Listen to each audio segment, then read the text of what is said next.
O Palácio do Catete, centro do poder da República, foi o palco das últimas horas do homem que representou uma era do Brasil.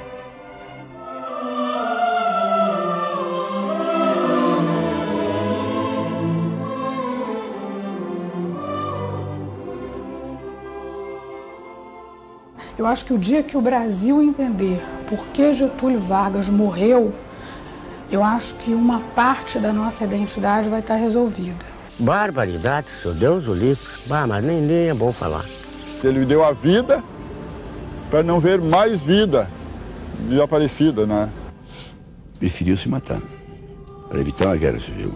Getúlio Vargas ultrapassou a morte. Um homem que estava tendo ali a sua maior vitória. Abaixo de Jesus Cristo era ele. Getúlio Vargas, né, não foi um, foi vários. Com aquelas qualidades que se tornaram depois notórias, né? Sagacidade, ardiloso. Ele nunca faria um inimigo que ele não pudesse transformar em amigo.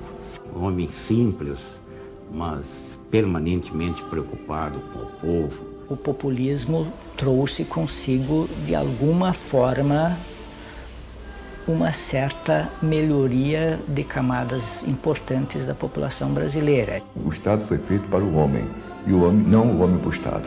Esse é o grande legado do Getúlio. É um Brasil antes e o depois do Getúlio Vargas. A carta dele é, até hoje, o grande documento do Brasil.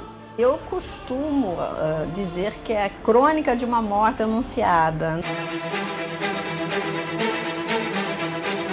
Em 24 de agosto de 1954, no Palácio do Catete, Getúlio Vargas se reúne com os ministros para decidir sobre a crise que paralisa o governo.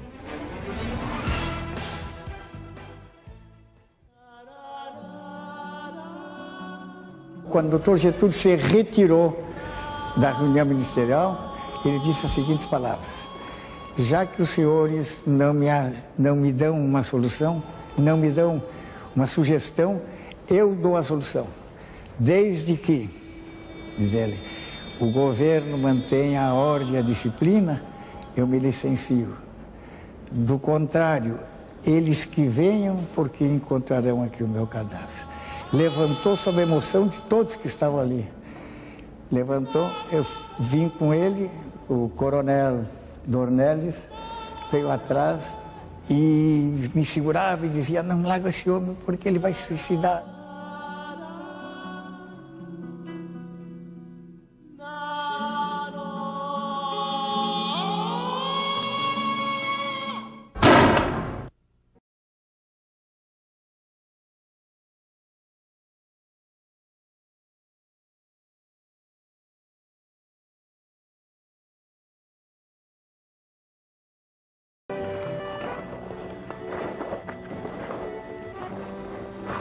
O Dr. Getúlio Vargas nasceu em São Borja.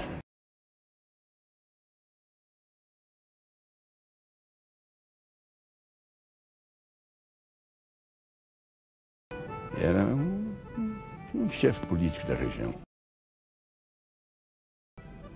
Um grande fazendeiro. O coronel Manuel Vargas, pai de Getúlio, estava estabelecido em São Borja, na região de São Borja, como estancieiro, desde o final da Guerra do Paraguai. Eclodiu a Revolução Federalista em 1893. Bem, e aí então surge a família Vargas, né, como uma família que se projeta politicamente, né, e assume o protagonismo político no município. Em 1882, havia no Rio Grande mais ou menos 60 mil escravos. Então, Castilhos e os companheiros dele, inclusive o pai do presidente Vargas, o general Manuel do Nascimento Vargas, começaram uma campanha para a libertação de escravos no Rio Grande sem pagamento de indenização. Eles diziam, isso era inspirado pelos ideais positivistas, né, a partir dos quais eles fundaram o Partido Republicano. Eles diziam que era uma vergonha um homem receber dinheiro pela liberdade de outro homem. O general Vargas, pai do futuro presidente Vargas, libertou, emancipou todos os escravos que ele tinha. O processo de institucionalização da República aqui no estado foi diferente dos outros estados do Brasil. Estima-se que 1% da população do estado do Rio Grande do Sul tenha perecido neste episódio. E ela se deu justamente em decorrência de um projeto político autoritário, que, consubstanciado na Constituição Estadual de 14 de julho de 1891, a chamada Constituição Castilhista. O Castilhos era o senhor político do Rio Grande. No tempo em que viveu Castilhos, Castilhos morreu em 1903. No tempo em que o Castilhos viveu, ele foi presidente um período. Depois nomeou praticamente o Borges de Medeiros, que foi reeleito, isto foi em 98, foi reeleito em 1903, exatamente quando morreu o Castilhos. Há uma continuidade muito clara entre o pensamento deles e o pensamento de Getúlio Vargas, né? Então a Constituição republicana de 1891 foi absolutamente indiferente à questão social. Com a morte de Castilhos em 1903, começa uma disputa dentro do partido para ver quem seria o herdeiro político e o herdeiro do carisma de Júlio de Castilhos. Borges de Medeiros pretende assumir o comando político do Estado também e sofre forte oposição de lideranças importantes. O primeiro pronunciamento político conhecido dele foi em 1906. O doutor Getúlio, ele era estudante de Direito, está no último ano da faculdade, e o Rio Grande recebeu a visita do presidente Afonso Pena, que tinha sido eleito, mas ainda não empossado. Nesse discurso, de saudação ao presidente, dizia Getúlio Vargas que hoje nós estamos aqui, a mocidade, na praça, junto às árvores, saudando o presidente, mas amanhã nós, jovens aqui, seremos os juízes do futuro. Ele discute em conjunto, assim, globalmente, a situação da economia brasileira. Então ele diz assim: é muito trágica ou é muito triste a situação de países condenados a recomprar industrializados os produtos da sua própria exportação. Isso, ele disse em 1906, 60 anos depois, 66, 67, esse era o grande tema da Conferência das Nações Unidas sobre Comércio e Desenvolvimento, a deterioração das relações de troca. Os países que exportam produtos primários e importam produtos industrializados, né?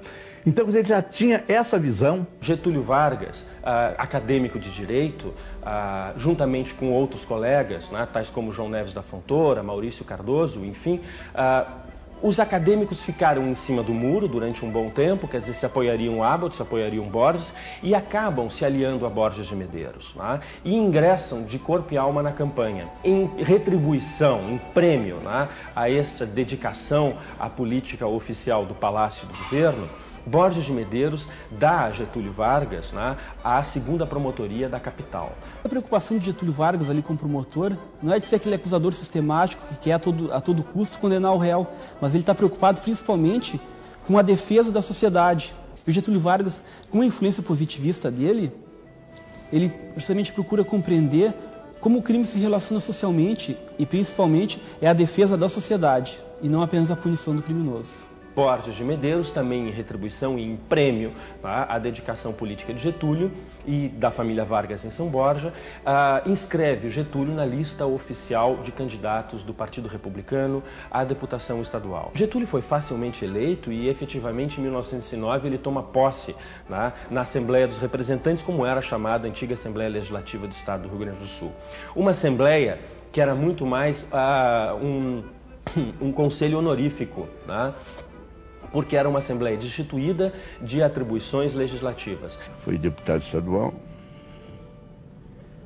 posteriormente ele foi deputado federal. Teve uma presença brilhante na Câmara dos Deputados. Ele chegou a ser líder do governo na Câmara dos Deputados. Nesta condição, ele assume uma posição, primeiro, estratégica em toda a negociação da reforma constitucional de 1926, aí já a Constituição Federal.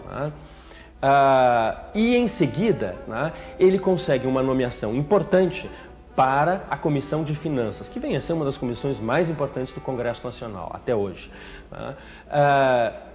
Bem, aí sobrevém o governo Washington Luiz. Washington Luiz foi eleito presidente em março, etc.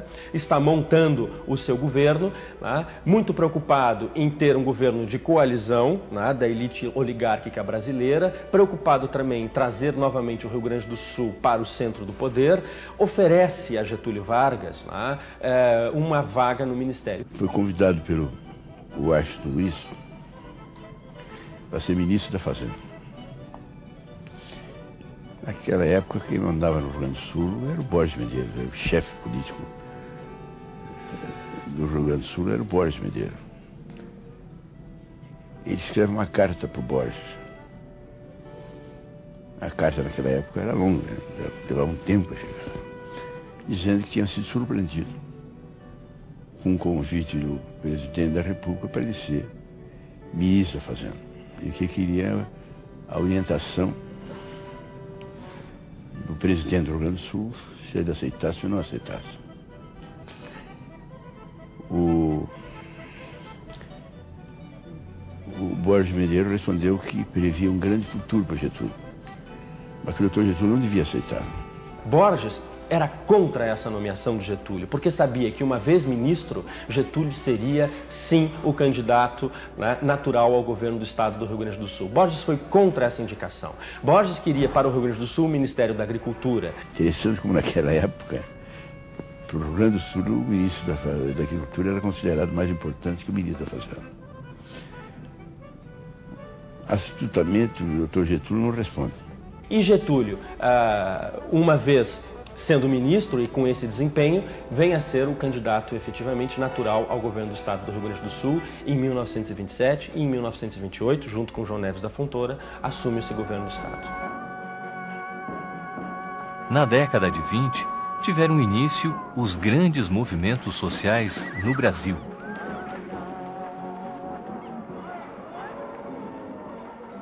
Eram jovens oficiais do Exército que se revoltaram contra vários presidentes e várias coisas, até por uma visão meia de classe média, esse negócio, vamos moralizar, existe roubo, existe isso. Eles não queriam nenhuma revolução muito profunda. No dia 5 de julho de 1922, os quartéis foram tomados pelos tenentes que exigiam a renúncia do presidente Arthur Bernardes, eleito em 1921. Os tenentes pregavam a luta armada para fazer as reformas na sociedade. Esses tenentes não se conformavam com a votação sem voto secreto, que é voto a bico de pena imposto pelas oligarquias. Então, realmente foi uma reação muito grande contra as oligarquias. No dia marcado, só a escola militar e o forte de Copacabana se rebelaram. A revolta foi sufocada, mas um civil e 17 tenentes marcharam rumo ao palácio. Foram atacados. Apenas 2 sobreviveram, Eduardo Gomes e Siqueira Campos. O fato ficou conhecido como os 18 do Forte de Copacabana. Vejam que esses movimentos eles estão se insinuando na década de 20 no Brasil, né? E aí nós temos todos os movimentos tenentistas, né, que explodem nesse país a partir de 1922 e não darão trégua ao governo. Veja que o governo Arthur Bernardes é um governo que se dá todo ele em estado de sítio. Desses tenentes todos, daquela liderança de tenente todos que existia, apenas 2 se mantiveram dentro da ideologia dos tenentes. Foi Luiz Carlos Prestes, que enveredou para o Partido Comunista, mas manteve a sua postura. E um general do Exército, que chegou a ser ministro de Getúlio, chamado Estilac Leal, que morreu pobre, morando em casa alugada. Então você vê que teve a Revolução de 22, Houve uma revolta em 22, em São Paulo, 24 de novo, de onde vai sair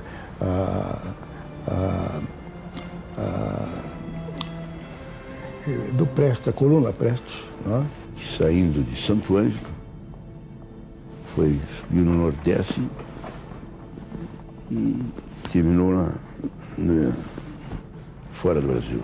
Prestes era o símbolo, efetivamente, da esquerda, né, no movimento tenentista. Um movimento épico, na minha opinião, muito bonito. Ele vai se inspirar muito na coluna de Gumercindo Saraiva, né, e na Revolução de 1893 para propor essa guerra de guerrilhas e essa coluna que rasga o Brasil, né, de sul a norte, né, tentando levantar as populações campesinas, né, para justamente operar uma transformação institucional e social no país. Prestes esteve aqui em Porto Alegre, esteve com Getúlio, inclusive no Palácio do Governo. Só que aí, nesta altura, o Prestes já tinha aderido ao comunismo. E ele já estava, então, numa outra linha. Ele estava separado já, então, dos antigos companheiros da coluna, do Juarez, do Cordeiro de Farias, do Siqueira Campos. Quer dizer, da coluna ele estava solitário já. No governo gaúcho, Getúlio Vargas adota uma política que seria a sua marca registrada. Getúlio, eu acho que estava muito ciente, né, de toda essa movimentação, né, e por isso ele procura estabelecer uma aliança estratégica com as classes populares, né, e daí surge, né, aquilo que nós vamos chamar de um fenômeno populista. O Getúlio foi ministro da Fazenda do Washington e depois veio ser o governador do Rio Grande. E opera um governo também muito dinâmico, desengavetando projetos antigos. Veja, Borges de Medeiros, ele se acastelou no poder e se acomodou no poder. É claro que depois de tantos anos de borgismo, havia um cansaço. É natural, por melhor que seja o governador, o melhor governante, há um cansaço. E o Getúlio, que era um homem de uma grande sagacidade política, né? Mudou alguns hábitos, né? Getúlio consegue, né, habilidosamente operar esta composição entre as famílias políticas do Estado. E opera um governo também muito dinâmico, desengavetando projetos antigos. Como governador do Rio Grande, o Dr. Getúlio partiu para uma política de desenvolvimento regional baseada no fim da monocultura. Ele levou para lá a cultura do arroz. Começaram a plantar trigo, né? Ele estimulou a indústria do vinho.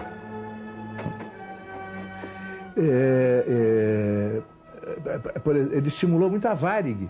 Ele consegue captar, justamente por ter sido um ministro da Fazenda e ter estabelecido excelentes relações, ele consegue captar um empréstimo importantíssimo, né, de então 42 milhões de dólares, que era muito dinheiro na época, na praça financeira dos Estados Unidos. É o primeiro empréstimo externo de vulto que o Rio Grande do Sul toma e o primeiro na praça norte-americana, né?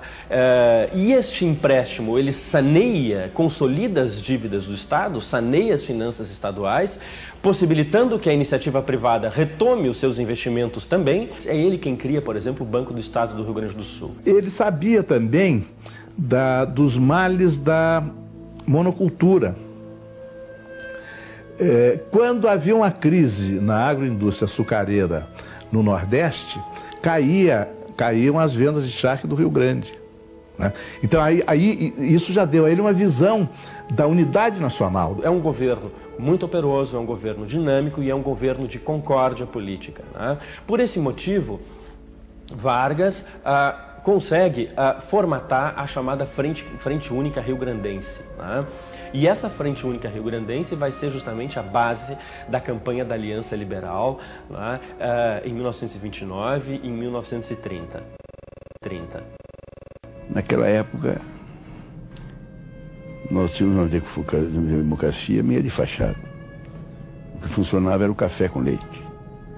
4 anos em Minas Gerais, indicava o presidente, 4 anos São Paulo indicava o presidente. E isso sistematicamente.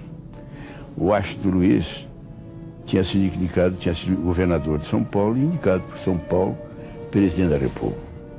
Agora era a vez de Minas Gerais. Por todos os títulos, por todas as razões, até pelos precedentes da política café com leite, o presidente era o Antônio Carlos. Em primeiro lugar, porque era uma figura de grande destaque politicamente, homem de rara inteligência, de mil qualidades. E tinha deixado o governo de Minas, quer dizer, era o candidato natural. Agora era a vez de Minas Gerais. O candidato era o governador, que na época não se chamava governador, chamava-se presidente de Minas Gerais, que era o Antônio Carlos. Já naquela altura se falava muito, nas eleições, por exemplo, a bico de pena, tudo aquilo havia voto secreto. Tá? Havia, sobretudo, os militares e os padres que tinham presença nas áreas de interior, o resto não tinha.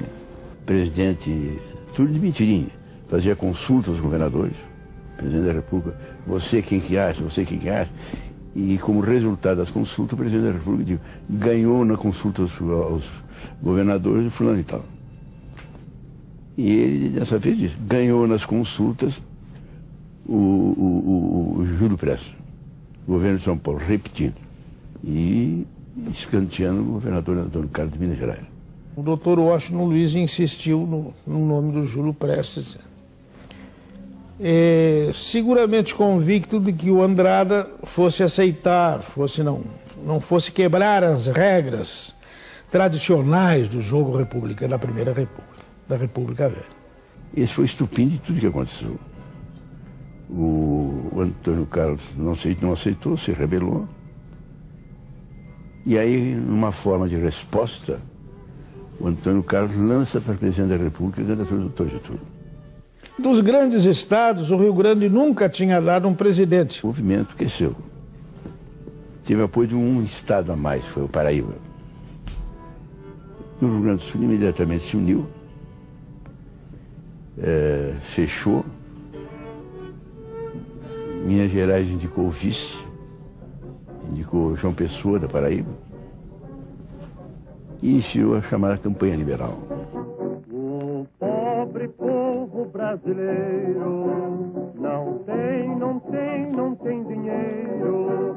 O ouro veio do estrangeiro, mas ninguém vê o tal cruzeiro.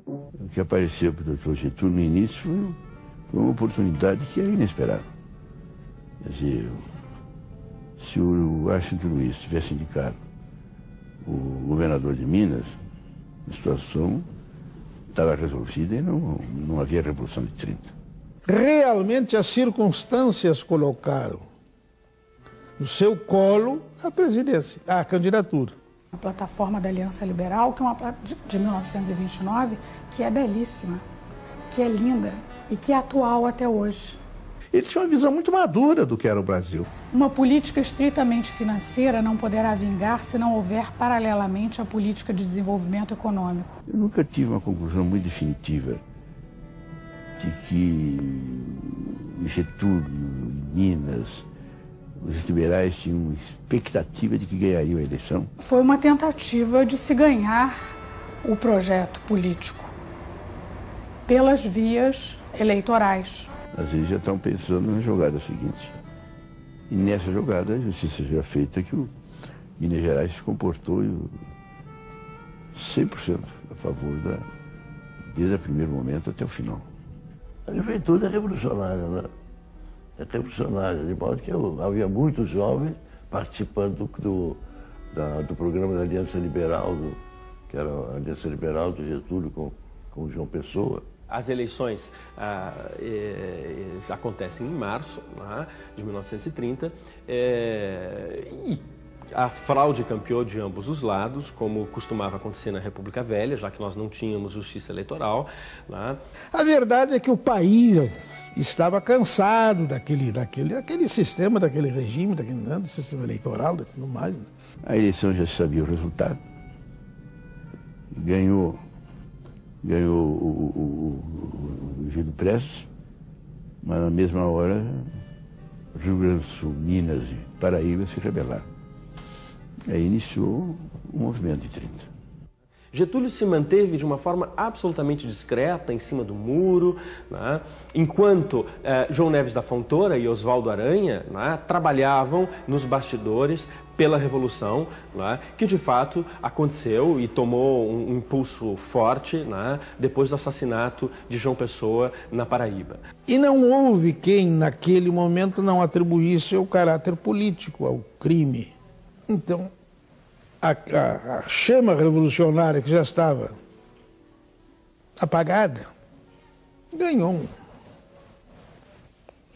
um incentivo incomparável, né? Porque o Lindolfo Collor, na Câmara dos Deputados, faz um discurso veemente e termina dizendo: presidente Washington Luiz, que fizeste de João Pessoa? Getúlio fez tudo para que o Prestes viesse fazer a Revolução de 30.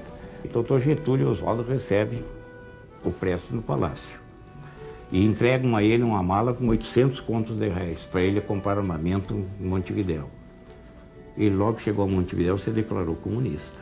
E ele teve a dignidade, o Prestes, de dizer: eu não participo disso porque é uma revolução burguesa. Mas ele foi até, ele recebeu emissários do Getúlio, recebeu um valor em dólares muito grande. E nunca prestou conta daquilo.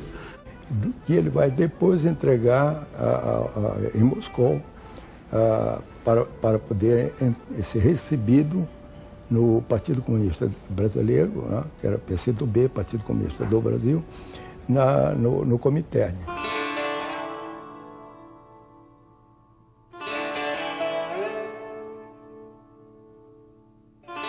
Quando menos se espera, se estoura a Revolução. Naquela época, a Brigada do Rio Grande do Sul era quase que um exército.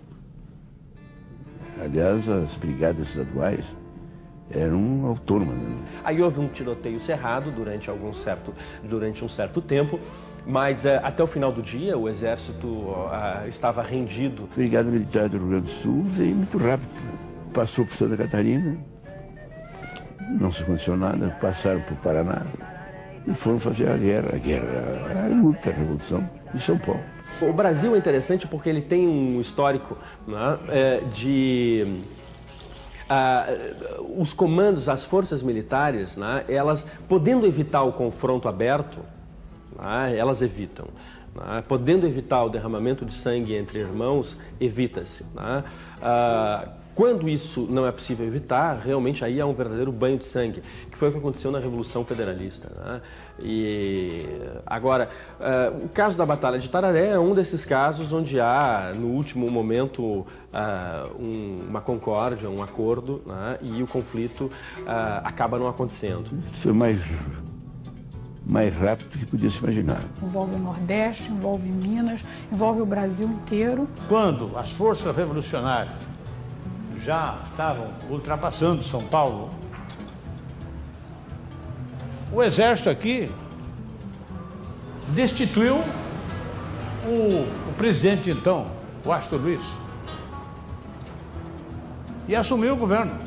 Se comunicou com o comando revolucionário, dizendo: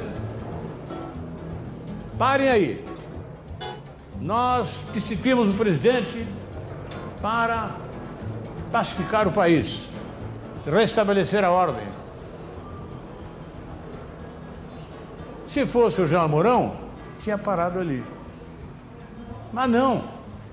Os revolucionários de 30 tinham um plano político. Eles tinham um programa. E responderam para o general, para os generais uma junta que havia assumido o governo: saiam vocês daí, porque nós não vamos parar, a não ser quando estiverem assumindo o governo. Aí que surgiu aquela história de amarrar os cavalos no obelisco. Doutor Barbado foi-se embora, deu fora, não volta mais, não volta mais. Saiam daí. Nós estamos mandando um representante civilizadamente para ter um entendimento com vocês. E o Oswaldo Aranha veio. Teve um entendimento com eles entenderam que não tinham mais condições. E resolveram esperar a chegada do presidente. E aí nós temos aquela história, né, do trem que vai levar Getúlio Vargas. Então, Sebastião Leme foi a pessoa que ajudou na articulação da passagem do governo, né? De alguma forma, ele foi a pessoa que encaminhou o Washington Luiz, né, na passagem com a chegada da Revolução de 30. Para a nossa geração, representou exatamente uma revolução.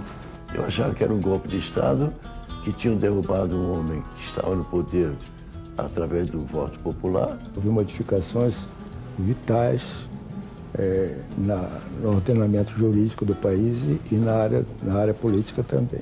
Com o tempo é que eu fui compreendendo Getúlio, não o golpe que ele deu, mas o governo que ele fez.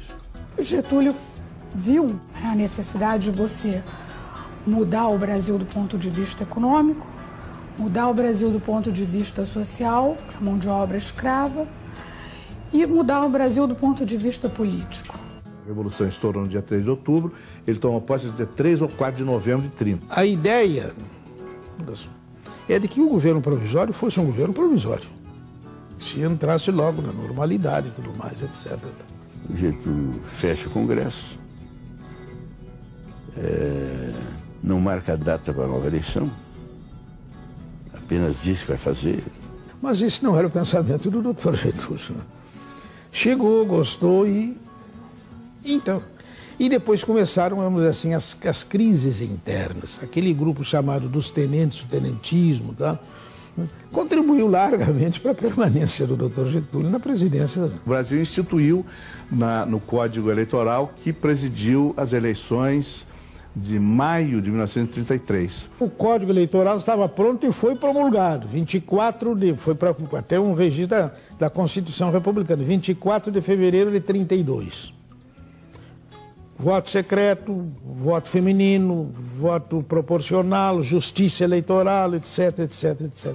Um dos primeiros atos do presidente Getúlio Vargas foi criar o Ministério do Trabalho. Falam muito que Getúlio Vargas teria levado a herança positivista e castilhista do Rio Grande do Sul para o Brasil e por isso teria feito, né, a legislação trabalhista. Eu sinceramente acho, né, que não é essa, tá, a origem, né, que informa ideologicamente, né, e politicamente a legislação trabalhista de 32. A legislação social foi feita, não foi feita por ele, né, foi feita pelo Collor.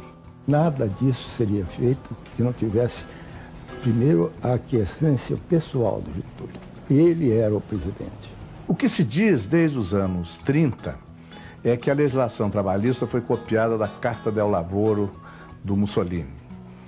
Isso começou a ser espalhado por entidades empresariais e lobistas dessas entidades empresariais de São Paulo para desqualificar aquelas leis e desobrigar as empresas de cumprirem, de pagar o salário mínimo, respeitar a limitação da jornada de trabalho, aquela coisa toda. Os empresários paulistas tinham uma tomada de posição terrivelmente conservadora nesse momento, no que se refere, né, à questão social. Se alguma influência estrangeira houve nas primeiras leis trabalhistas, essa influência foi a influência do direito soviético, da lei sindical proposta por Lenin e vigente na União Soviética desde o início da Revolução de Outubro de 1917. Porque todos os juristas que elaboraram essas leis eram homens de esquerda. Ele se voltou fortemente e de maneira determinada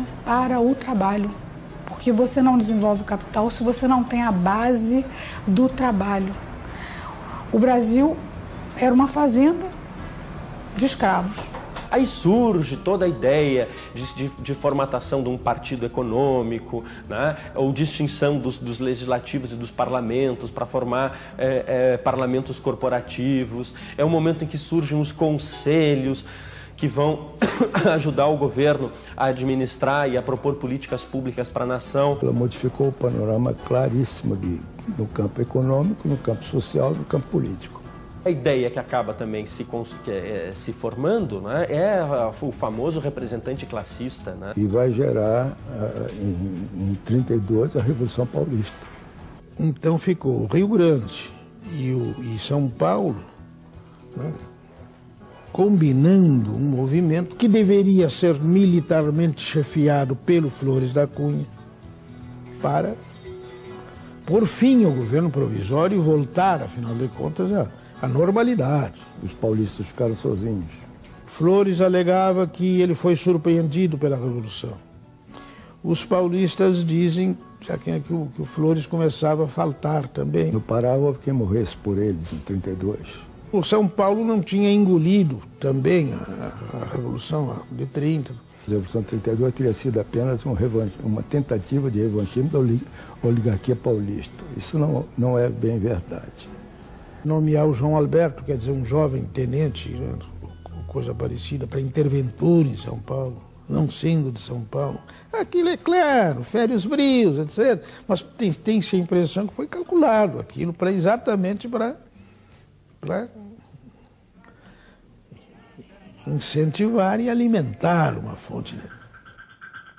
Deixa que batucada, que até parece metralhadora.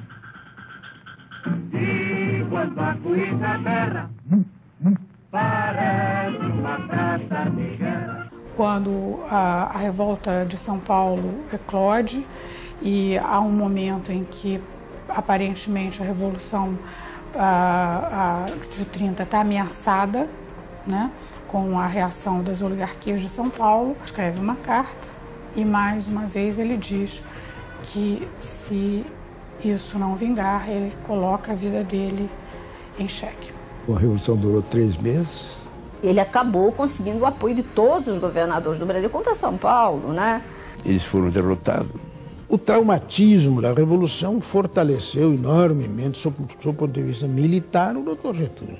Até 34, vivemos um regime de exceção. Na verdade, foi um movimento que eu acho muito mais voltado para a recomposição política do país com a Constituinte, que o Getúlio só vai chamar em 34. O Getúlio se comprometeu a marcar a eleição, e marcou. Foi a Constituinte, a eleição subnacional Constituinte, de 1934. Foi eleita a Constituinte, foi feita a Constituição. Se havia uma pessoa contra a Constituição de 34, era o Dr. Getúlio. E ele, aliás, disse, creio que foi o Moisés Velhinho, que o visitou no dia da promulgação, ele disse que seria o primeiro reformista da Constituição.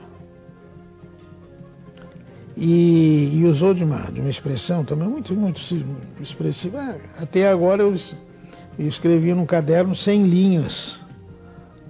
Agora tem que escrever nas linhas. E o Getúlio foi eleito presidente da República.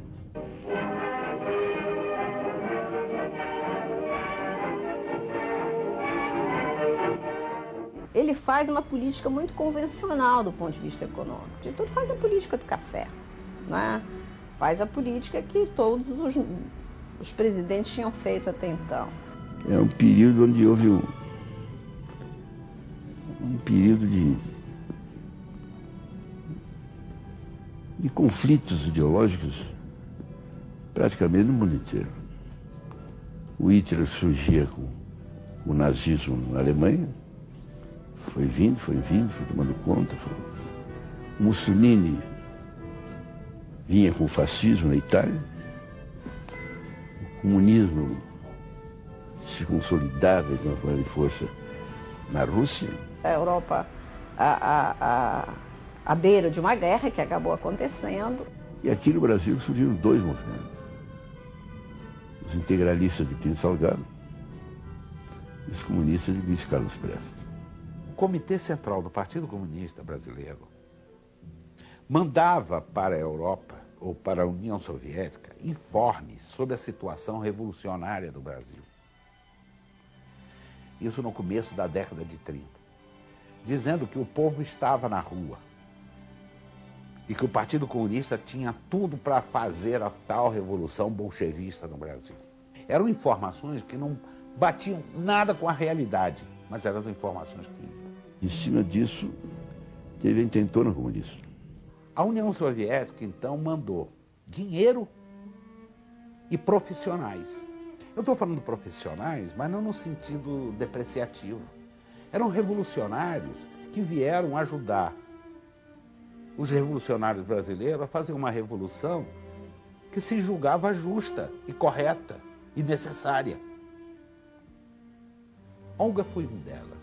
Prestes veio com Olga aqui, que era uma revolucionária judia, comunista e alemã. Olga respondia por crimes, segundo a lei alemã, ela respondia processo na Alemanha. A intentona comunista tem um lado que foi muito explorado, que os militares teriam morto colegas dormindo. Se deu então a revolta de 35, que marcou o distanciamento total do Getúlio com eles. E aí começaram as perseguições. E a coisa era tão mal feita, aqueles informes eram tão irreais, que sequer você não tinha nenhum esquema de fuga para esse pessoal.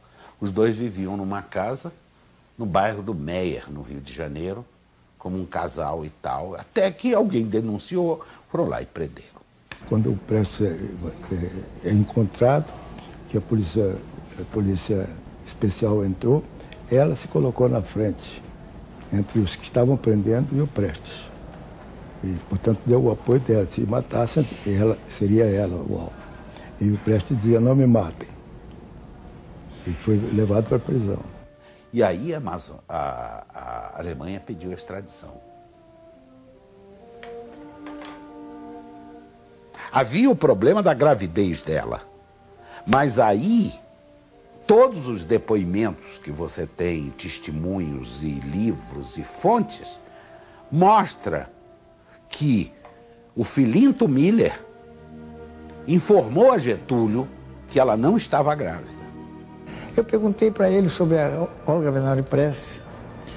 Ele disse assim, olha, Major, ela era uma rebelde alemã e eu mandei isso aí para o Supremo Tribunal Federal decidir. Quem decidiu foi o Supremo Tribunal, não fui eu que mandei ela para ser presa lá, não.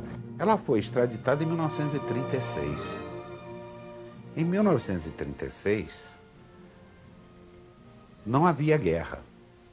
A Alemanha, embora com Hitler no poder, não estava em guerra com ninguém. Nessa mesma época, os países do eixo estavam formando um pacto anticominterno, que era um pacto, digamos assim, para combater o comunismo, né? E nesse sentido, a entrega da Olga sinalizava que o Brasil apoiava essa linha de combate e se colocava ao lado das potências ou dos países que estavam se propondo combater o comunismo. Se fez com a mulher do Prestes, da Olga, um absurdo. Entregar uma mulher grávida para ser morta pelos nazistas. Os nazistas ainda tiveram uma certa dose de humanidade, porque pouparam a ela. Ora, judia e comunista, no nazismo era para ser morta na hora. Esperaram que ela tivesse o filho, que está aí, a filha, e até quando ela ultimasse o leite materno. Só depois disso, então, é que ela foi morta. Realmente, o Luiz Carlos Prestes, do ponto de vista humano, pessoal, tinha tudo para odiar Getúlio.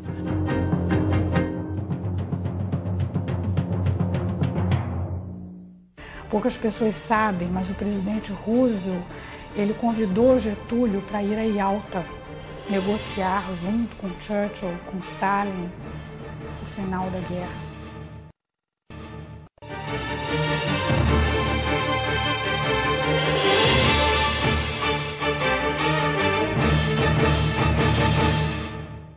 A Alemanha era a grande parceira do Brasil. O ponto de inflexão nas relações Brasil-Alemanha é 1934. Nesse ano vem a menção comercial alemã para estabelecer alguns acordos, né, que vão incrementar as relações econômicas entre os dois países. De lá vinham produtos de alta qualidade. Todo o equipamento do nosso exército era alemão. A Alemanha tem, além das intenções, digamos assim, declaradas, que é o relacionamento comercial, o intercâmbio comercial, a Alemanha tem outros interesses aqui. Quando o hitlerismo tomou conta da Alemanha, então, havia aqui grupos nazis de organização, tudo mais. Haveria uma política de longa data na Alemanha, pensando no mínimo no Brasil como uma reserva para um imperialismo no sentido político militar. Ou seja, do estabelecimento não de zonas de colonização, mas de colônias propriamente ditas, que as regiões do sul do Brasil poderiam ser desanexadas do país. Uma vez eu fui no Rio Grande do Sul, numa cidade chamada Montenegro, fui numa festa e não entendi nada, porque ninguém falava português. O governo brasileiro, tentando manter um bom relacionamento político com a Alemanha, prestigiava essas festas onde, evidentemente, então tremulavam as bandeiras com a cruz gamada e onde havia gente, alemães que eram membros do partido, vestiam os uniformes do partido. E depois do nazismo, então aquela matéria-prima que estava pronta passou a ser trabalhada, passou a ser frequentada por agentes nazistas. Isso foi claro. Essa ideia, né, do separatismo, né, ela estava presente e tinha muita gente que estava preocupado, digamos assim, com questões geopolíticas no Brasil, que fazia pressão para que essa questão fosse resolvida e que o Brasil deveria evitar, digamos assim, aproximar-se da Alemanha. Na zona de colonização italiana só se falava italiano. Na zona de colonização alemã só se falava alemão. Mas numa rádio, só. Ele estabeleceu a proibição. Era proibido falar idioma estrangeiro, proibido falar, podia falar, mas como língua de corrente tinha que ser o Brasil, o português. Eu sei que tinha um livro do Goethe, na alemão já era suspeito, não é? Onde é que você viu ter um livro do Goethe? Alemão, né? Em alemão, quer dizer, dessa estupidez, né? E eu ouvi isso, muita coisa aí, mas o fato é que havia uma resistência muito grande.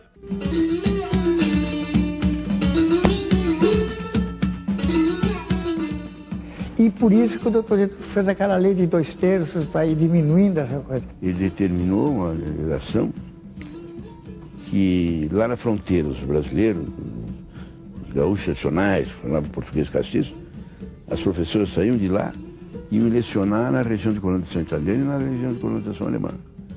E da colonização italiana e da colonização alemã iam lecionar lá na zona de colonização do Brasil tradicional, onde se falava o português castiço. Entre 1937 e 1945, período autoritário conhecido como Estado Novo, Getúlio governou como um ditador. Trabalhadores do Brasil, eu vos dirijo minha palavra nesse momento nacional. O doutor Getúlio, no dia 7 de setembro de 1937, faz um discurso se despedindo da nação. Era a última vez que se dirigia à nação. Encerrava o seu governo, etc. O golpe estava em marcha. Ameaçam degenerar em guerra civil.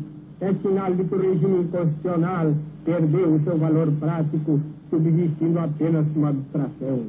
Foi um golpe total, foi um autogolpe. Aquele do seu partido é um golpe preventivo. E Getúlio fechou o Congresso dia 10 de novembro de 1937 e criou o Estado Novo. É preciso entender que naquelas épocas o poder era uma concessão dos militares. O Dutra foi quem garantiu 37. Um general sem graça.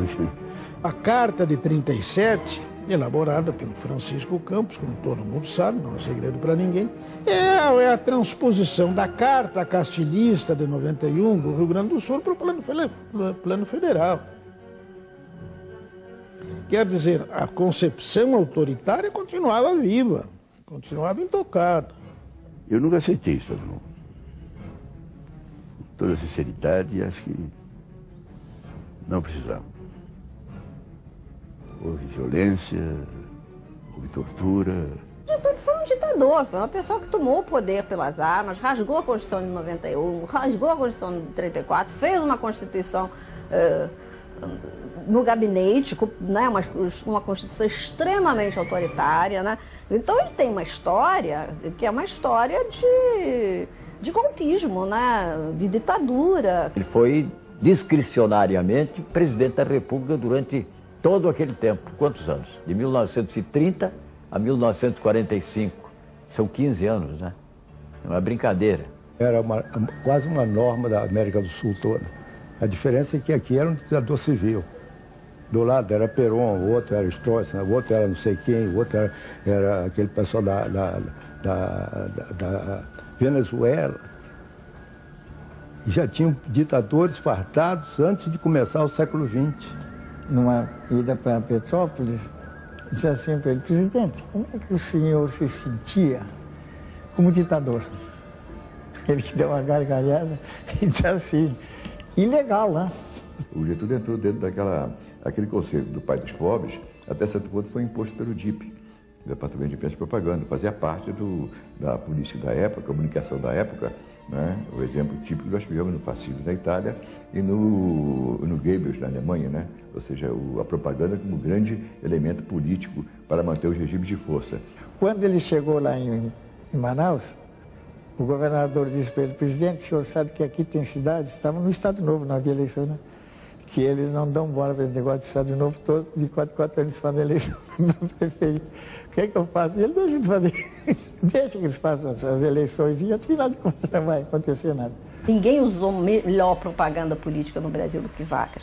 Ele contratou fotógrafos alemães, técnicos alemães que eram ótimos em propaganda, né, para ajudar aqui a fazer a imagem do governo. O Getúlio nunca pediu mídia, o Getúlio tinha a Rádio Nacional, que era a maior potência do Brasil.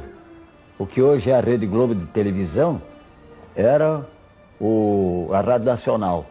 E ele era o presidente da República e a Rádio Nacional fazia parte do patrimônio do país. Ele nunca usou a Rádio Nacional, nunca botou placa branca na Rádio Nacional, nem durante a ditadura. Foi um grande marqueteiro. Ele foi um marqueteiro na hora de morrer.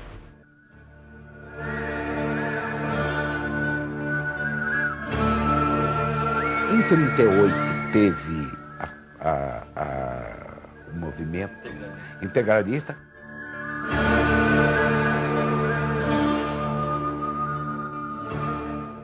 O integralismo era o nazismo. Teve muita força no Rio Grande do Sul, por causa da descendência alemã do Rio Grande do Sul.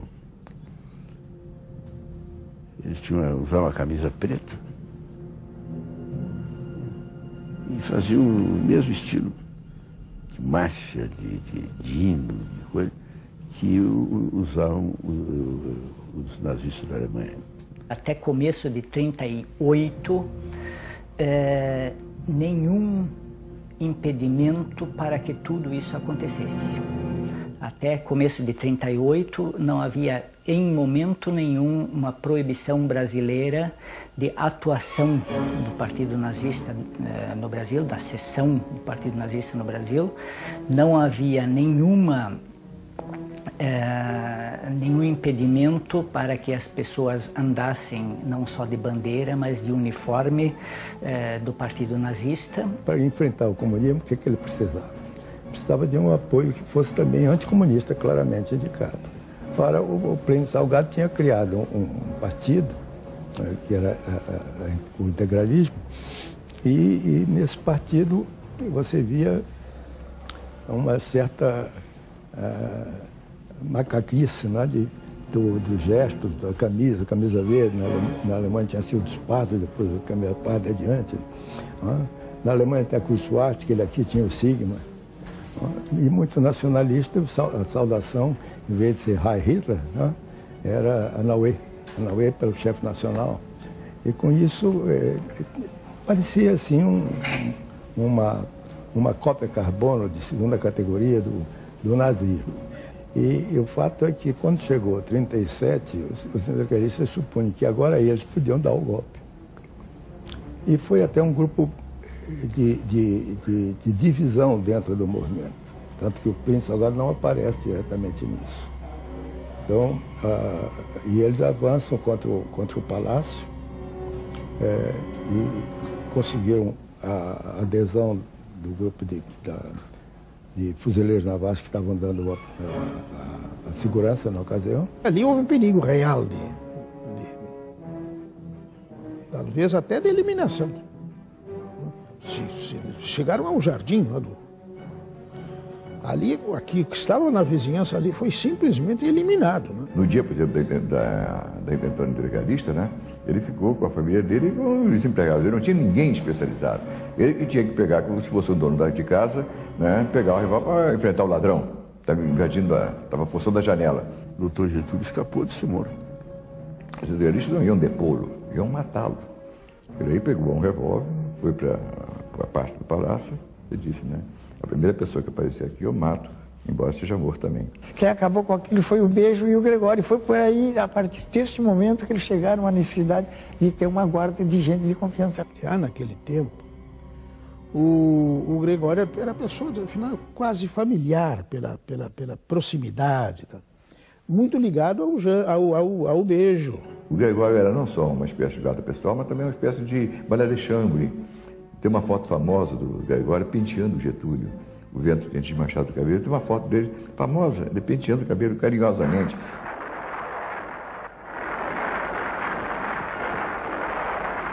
O nazismo surge como uma grande sombra sobre o mundo.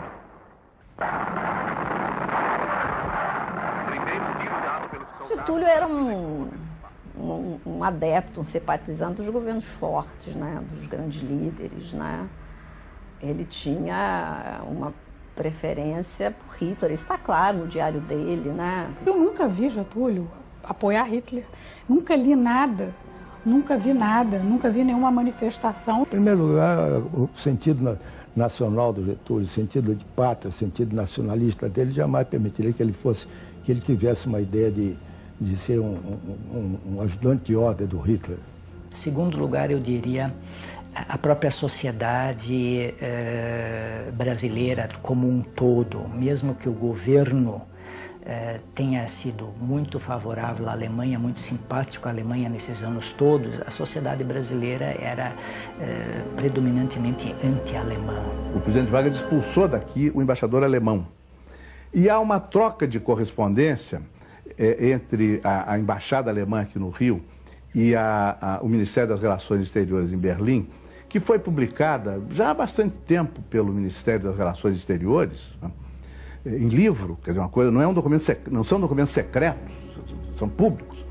O embaixador alemão escreve lá para o vice-ministro das Relações Exteriores, que era o Conde von Weizsäcker, dizendo o seguinte: não adianta nós querermos a adesão do presidente Getúlio Vargas, porque ele jamais nos apoiará. Ele não aceita as teorias racistas do nazismo. Hitler só declararia as guerras na Europa em 1940. Os chefes militares também eram muito pró-eixo. Então, eles nunca chegavam a acordo. No início da guerra, e o meu chefe de Estado-Maior era o Germanófilo. E a aeronáutica era americanófila. Até 1941, o Brasil, como os Estados Unidos, mantinham perfeitas relações comerciais e diplomáticas com a Alemanha. Quando Pearl Harbor é atacada pelos japoneses,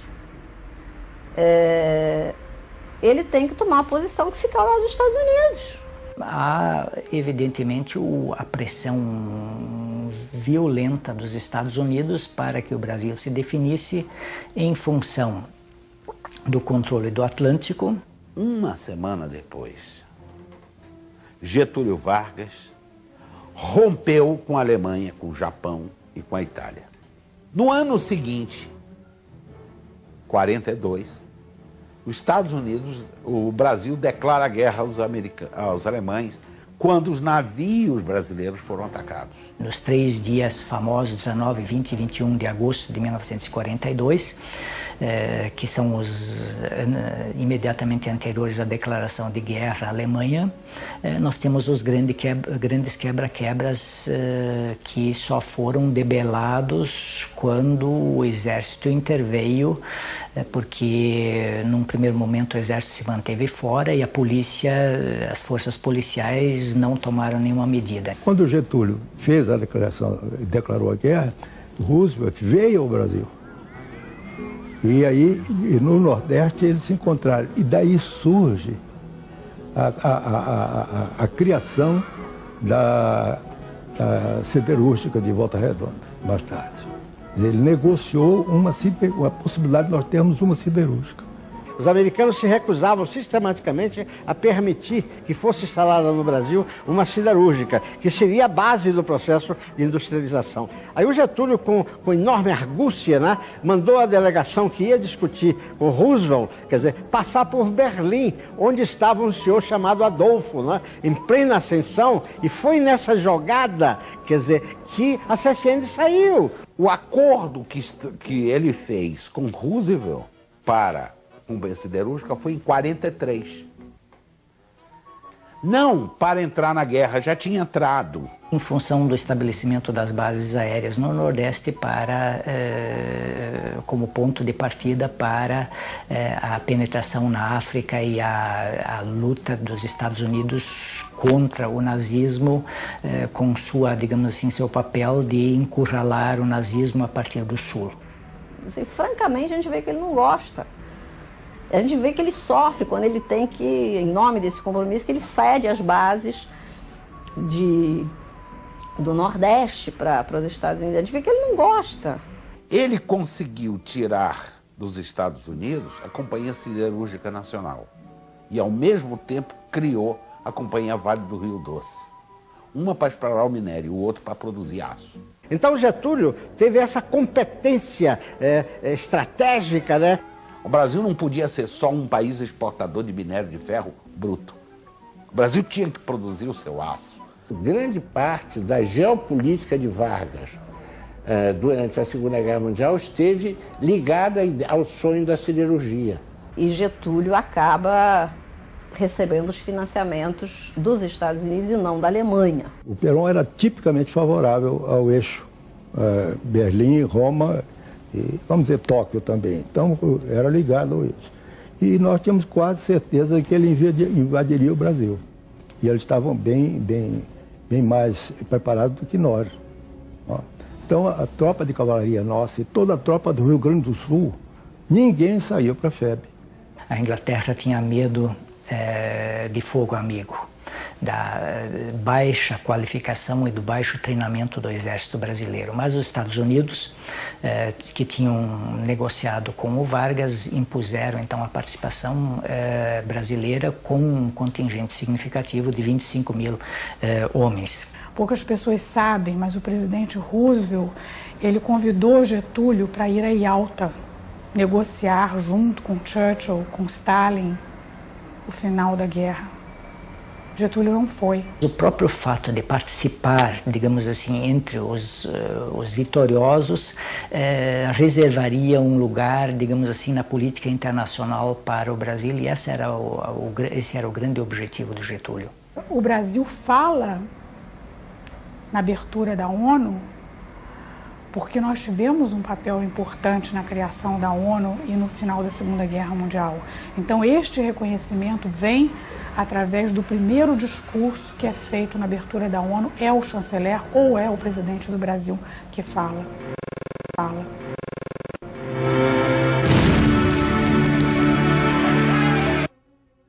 O fim da guerra representou justamente o fim do Getúlio também. Na volta dos militares brasileiros da Segunda Guerra Mundial, eles vieram imbuídos do projeto norte-americano de democracia no marco da Guerra Fria. Fundaram a Escola Superior de Guerra, assumiram a doutrina de segurança nacional e começaram a ter um projeto alternativo àquilo que era a democracia política no Brasil da época. Passou pela tentativa de derrubar o Getúlio. O golpismo é a palavra de ordem da esquerda, da direita, do getulista, do não getulista, do internacionalista, do nacionalista. Quer dizer, o golpe aparece sempre como uma solução. Quer dizer, é a solução de tirar aquele grupo que está no poder e botar outro grupo que vai ser vítima de um outro golpe, né? E, quer dizer, o golpismo é parte dessa época. O golpismo é parte da era Vargas, né? Não sei como é um homem tão inteligente, tão hábil, né? Que ele cometeu aquele erro. Aquele erro foi nomear o Bejo chefe de polícia. O Bejo, seu irmão, etc. Tal. Era um homem, não era assim, não era uma figura consular. Né? E para chefe de polícia, naquele momento, indicava o quê? Era a guerra. As relações de Getúlio com os militares eram relações, né, de amor, de ódio. Todas as propostas para que se discutisse o regime Estado novista foram rechaçados pelo Getúlio. O Lutero foi convidado para fazer uma visita aos Estados Unidos, onde queriam agradecer a ele pelas cirurgias que ele tinha feito em oficiais americanos, até pela vida de oficiais americanos que ele salvou. E no fim dessa visita, ele foi... houve um almoço em Wall Street e quando terminou o almoço, o anfitrião, um empresário americano, pode ser até que fosse um dos irmãos Rockefeller, mas o Lutero, quando me contou isso, não tinha certeza. Saiu com ele, a pretexto de levá-lo até o carro, e no meio do caminho disse: olha aqui, eu queria ter uma conversa sem testemunhas com o senhor. Para lhe avisar o seguinte: o presidente Roosevelt está gravemente doente, está desenganado, tem poucas semanas de vida. Eu quero que o senhor avise ao seu pai que assim que o Roosevelt for morrer, o seu pai vai ser deposto. Porque grandes interesses econômicos aqui não concordam com as coisas que ele fez. Com a construção de Volta Redonda, ele está suprimindo exportações de aço que os Estados Unidos faziam para o Brasil. Mas pior do que isso, ele vai concorrer com o aço americano em outros mercados. Eles nunca engoliram isso. Chegamos a ser o 6º maior produtor de aço do mundo depois.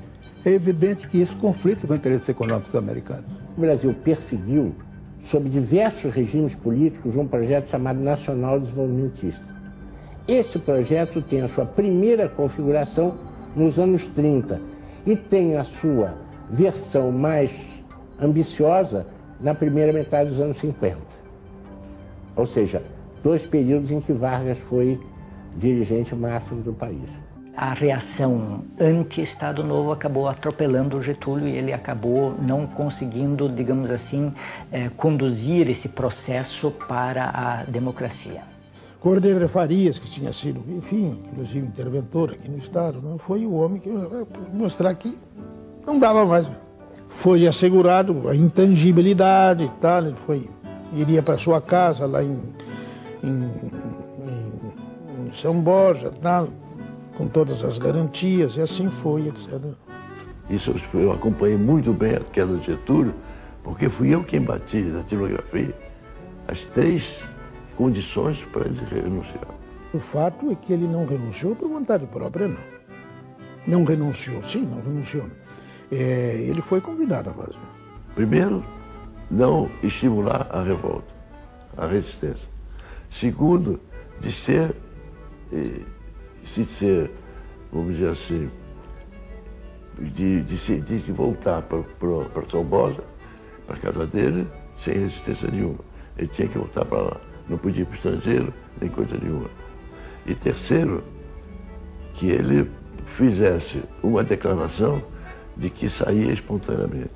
Fui deposto por um golpe militar, mas o povo estava na rua: queremos Getúlio, queremos Getúlio. Na última aparição dele, ele fez um discurso bastante sintomático, em que a gente sentia que ele estava prevendo aquilo que veio a acontecer meses depois, ou seja, a derrubada do presidente Vargas, que foi embora, não o exilaram, não o mandaram para fora. Ele foi para uma fazenda dele. E foi levado com todas as honras, lhe deixaram em casa, tudo mais, etc. Tal, né? Em 45 terminou a ditadura, o Estado Novo. E houve um fato fantástico. Eu acho de grandeza do Prestes. O Prestes se alia ao Getúlio. E participa da tribuna junto com o Getúlio. E ele e o Getúlio são eleitos senadores. Os caras que cobravam coerência do Getúlio, ele dizia o seguinte: eu não tenho na minha vida toda, eu não tenho nenhum inimigo que eu não possa se tornar amigo pelo bem do Brasil. Do Getúlio se diz que ele nunca faria um inimigo que ele não pudesse transformar em amigo. O Getúlio se elegeu para senador por 2 estados e deputado por 7. Naquela época isso era possível, hoje não pode mais. Ele, a rigor, só fez um discurso no Senado. Ele foi para o Senado e fez um discurso de uma série que ele pretendia fazer, expondo quem ele era, o que ele fez, mostrando os 15 anos dele. Mas, na verdade, a UDN massacrou o discurso dele. Nunca mais voltou no Congresso.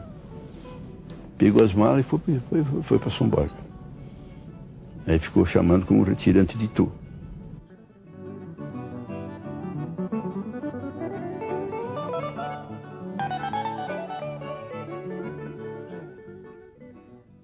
E aqui em São Borja, ele parece que ele não representava um presidente da República. Ele tratava as pessoas todas iguais. Tanto chegavam para preto, como branco, como rico, como pobre, ele atendia do mesmo jeito. A noção de igualdade, que é uma noção importante na vida de Getúlio, é muito importante. Quando gostava de um assunto, e era um homem dedicado. Um homem que era um homem que ele não... Ele gostava de ser um homem liberto, conversar com as pessoas e se dedicar a dizer o que ele... Vamos dizer, se ele sentia qualquer coisa ou ele achava, não é? A pessoa que trabalha no campo, no Rio Grande do Sul, você compartilha a comida, você compartilha o churrasco, você compartilha o arroz, você compartilha o charque. Gostava muito de pucheiro, assim com bastante verdura, tudo que era verdura. Fazia aquelas paneladas, caminhava, cerrava tudo miudinho para fazer para ele comer no meio-dia. Almoçava, comia bastante, botava aquele charutão na boca.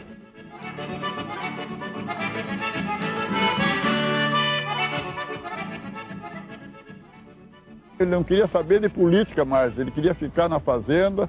Tanto que ele vivia lá, depois que caiu no governo, praticamente sem ninguém lá na fazenda onde ele morava.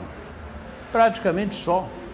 Eu conheço bem isso que aconteceu nesse período, porque foi um período em que, vamos dizer assim, de namoro, né, com a minha futura mulher, que era a Neuza, e lá eu fui com ela muitas vezes, até porque ela ia lá fazer uma limpeza na casa com a mulher do capataz e até arrumar a cama dele, porque ele viveu com uma simplicidade, uma coisa admirável. Ele se cobria com uma capa dessas gaúchas, contra a chuva e contra o frio.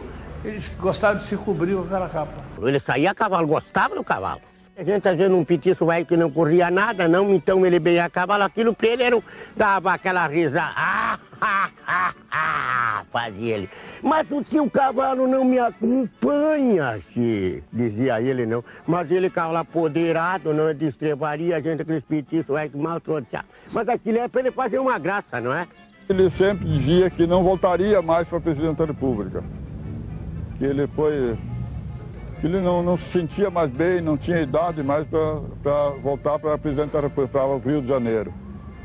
Até que uma manhã voavam uns aviões aí por cima da casa onde ele estava parado, onde ele estava exatamente junto comigo. Aí soltaram uns confletozinhos. Parecia assim uma pessoa, ele barrigudinho com cartola, e dizia: GG voltará.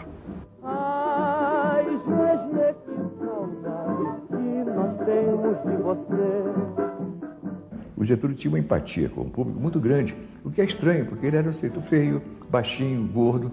Ele começou a receber cartas de todo o Brasil, cartas essas que diziam que ele deveria se candidatar a presidente nas eleições futuras. E ele começou a contar quantas cartas vinham e viu que tinha um eleitorado capaz de elegê-lo. E por isso é que ele votou.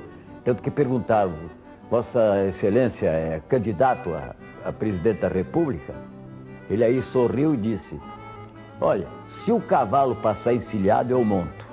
Ele viajou para o Brasil em 58 dias e percorreu 78 cidades e fez 78 discursos. Estava ali descrito o projeto nacional dele. Ele, quando chegou na Bahia, ele fez um discurso sobre a Petrobras. E a Petrobras ainda não existia. Ele criou 2 anos depois. E ele fez um discurso dizendo o seguinte, um país que não domina os seus recursos naturais é um país que não detém a sua independência. Ele votou democraticamente, votou eleito pelo povo, né? E a marchinha de Francisco Alves, bota o retrato do velho outra vez e bota no mesmo lugar. Bota o retrato do velho outra vez, bota no mesmo lugar, o sorriso do velhinho faz a gente trabalhar, o sorriso do velhinho faz a gente trabalhar. Isso não foi do Jeep, isso brotou do povo, realmente, brotou do povo, era impressionante. Cumpre-me dar o meu testemunho, que a maneira de ampla liberdade e segurança com que se realizou o pleito de 13 de outubro deve-se à atuação firme e serena de Vossa Excelência. E quando os resultados dessa eleição já eram conhecidos e que começaram as maquinações de golpes e de subversão da ordem, foi ainda a atitude firme de Vossa Excelência que assegurou a transmissão pacífica do governo. O movimento de subversão para derrubar o Getúlio começou antes da posse dele. O maior opositor dele, que era o jornalista Carlos Lacerda, escreveu um artigo onde escreveu literalmente o seguinte: o senhor Getúlio Vargas não pode ser candidato. Candidato, temos que derrotá-lo. Se vencer, não podemos deixá-lo tomar posse. Se tomar posse, temos que recorrer à revolução para tirá-lo do governo. O Lacerda começou a dar o tom dessa oposição. Carlos Lacerda, no jornal dele, falando do presidente. Somos um povo honrado, governado por um ladrão. Quer dizer, se acusava pessoas assim. Foi a oposição mais consistente, mais forte que um político brasileiro já sofreu na sua vida. Teve contra ele toda uma oposição, inclusive da mídia, com exceção da última hora. Teve uma oposição grande do governo americano e da imprensa americana que o atacava e pedia para ele ser derrubado. Mas foi uma pessoa que construiu a base daquilo que é o Brasil moderno de hoje. Repare, ele fez Petrobras. Estaremos sempre presos a uma dependência econômica e todos os anos assistimos pelo aumento da importação do petróleo e seus derivados, assistindo a uma contínua evasão das nossas divisas, quando temos em nosso território o petróleo para explorá-lo. Este projeto visa a criação de uma companhia fundada dentro da nossa legislação nacionalista sobre o petróleo. Até hoje não conseguiram desmanchar aquele nacionalismo que essa empresa tem até este momento. A criação da Petrobras foi uma epopeia. No auge de todo aquele movimento do Brasil, o petróleo é nosso, etc. e tal, o Getúlio fez um esquema que hoje a gente sabe. O projeto que ele mandou para o Congresso Nacional não era monopólio. Foi um deputado da UDN, Vilac Pinto, que apresentou, que apresentou a emenda criando o monopólio estatal, de acordo com o Getúlio. Eu não pretendo nacionalizar nem os bens, nem o capital estrangeiro. Não pretendo encampar, nem desapropriar empresas. O que tenho o dever de evitar é a desnacionalização do Brasil. Eis porque se impõe a criação da Eletrobras. Ele criou a Eletrobras, ele criou o BN10. O CNPq foi criado por Getúlio, a CAPES foi criada por Getúlio, o pensamento científico, quer dizer, a estrutura básica de apoio ao pensamento científico foi dado por Getúlio, a memória do século XIX foi respeitada por Getúlio com a criação do Museu Imperial em Petrópolis. Criou os territórios federais brasileiros para proteger o território brasileiro. Hoje nós temos necessidade de ter um plano de fortalecimento das fronteiras da região norte, com o Calha Norte, projeto Fronteiras. O Getúlio tinha muito essa visão, né, de que o que ele fez ficaria como ficou. Se você notar, o que tem de importante no Brasil foi criado pelo Dr. Getúlio. O Getúlio atacou todas as questões fundamentais. A questão energética, a questão da industrialização, a questão da educação em todos os níveis, a questão da soberania nacional. O projeto do Getúlio nos transformaria rapidamente numa grande potência. Não é por acaso que nós chegamos a ser a 8ª economia do mundo. Depois do G7, que são os 7 primeiros, nós éramos a 8ª. Tentou fazer uma reforma agrária, não conseguiu. Não avançou muito no segundo governo dele, porque dependia do Congresso. Quando ele chegou ao poder, 65% da riqueza nacional era café. Você vai mexer com fazenda de café? Não vai mexer com isso, né? Deixa o campo como está. Porque não teve força política, né? Havia bloqueios políticos muito grandes. A Constituição de 46 tinha uma coisa terrível, que foi colocada justamente para impedir a reforma agrária no Brasil. Estabelecia que a propriedade é social, etc., o uso social e tal, que você pode desapropriar desde que. Aí vinham duas condições. A desapropriação fosse paga em dinheiro e previamente. Isso inviabilizava qualquer reforma agrária. Questões cruciais e importantes para a sociedade brasileira, como direito do trabalhador rural, como reforma agrária, que essas coisas não andem. Elas não andam, elas têm uma parede, né? Elas estão blindadas, são questões blindadas por essa homogeneidade da elite brasileira que não deixa passar certas questões. Não deixa até hoje. Getúlio se consagraria se ele fizesse isso. Se consagraria. Mas o Brasil é o único grande país desse tamanho que ele tem que não fez ainda a reforma agrária. Ele próprio é um latifundiário, né? E ele sabe, ele conhece bem a sociedade brasileira para saber que a terra não se mexe, né? Quer dizer, a terra é um tabu. Doce canto da palavra que encanta o meu coração, é o som da natureza tocando a emoção, apenas poder estar vivo, sentindo a sensação que é pela simplicidade que tudo tem solução. O Getúlio foi um presidente totalmente diferente na ditadura, digamos assim, daquele que foi na democracia. Na democracia ele foi um presidente flácido, compreensivo, muito aproximado do povo, buscando todos os caminhos para chegar ao povo. Ele frequentava o teatro, dizem até que ele tinha predileção pela Virginia Lane, né? Tinha um cômico chamado Pedro Dias que imitava magistralmente. E ele incentivava, ele pedia que nas revistas sempre se fizesse um número fazendo uma piada com ele, imitando aquele jeito dele de fazer assim com a mão, né? Porque ele tinha aquele jeito de cumprimentar assim com a mão, a barriga proeminente e tal. Ele gostava muito dos artistas. Então, vez por outra, ele arrumava assim, um momento para todos nós ficarmos no palácio, muito à vontade, entendeu? Então, depois dessa, não posso dizer se ele tinha apoio, ele dava muito apoio a todos nós. Ele deu total independência à Rádio Nacional, ele deu autonomia, ele jamais interrompeu uma programação para fazer um discurso, para mandar uma nota, nada, nada, nada.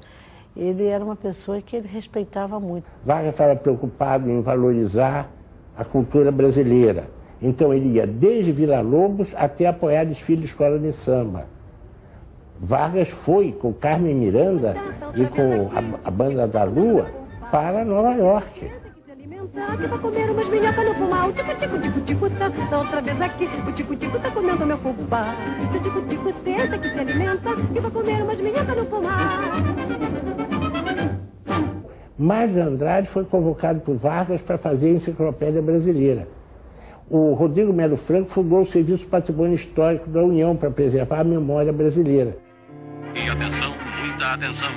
São grandes as manifestações na Cinelândia contra o presidente Getúlio Vargas.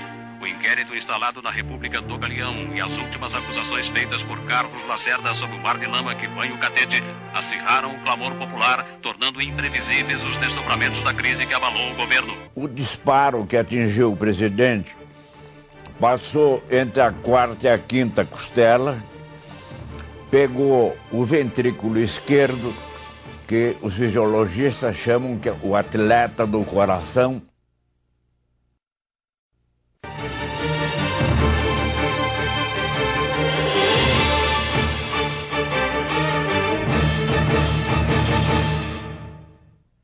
A grande massa da opinião pública era contra Getúlio. Quer dizer, só havia um jornal que apoiava Getúlio, que era a Última Hora, do Samuel Weiner.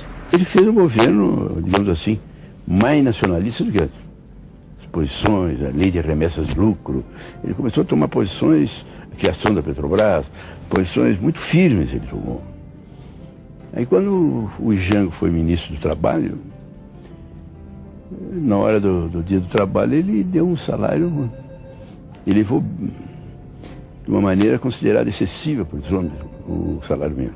E Getúlio acaba concedendo um aumento de 100% no salário mínimo, porque ele vê que ele precisa agradar o seu eleitorado. O decreto de hoje deverá ser em breve completado por uma nova lei de salário-família, que, como a do salário mínimo, deverá elevar os padrões atuais de vencimentos de todos os que sustentam filhos e dependentes.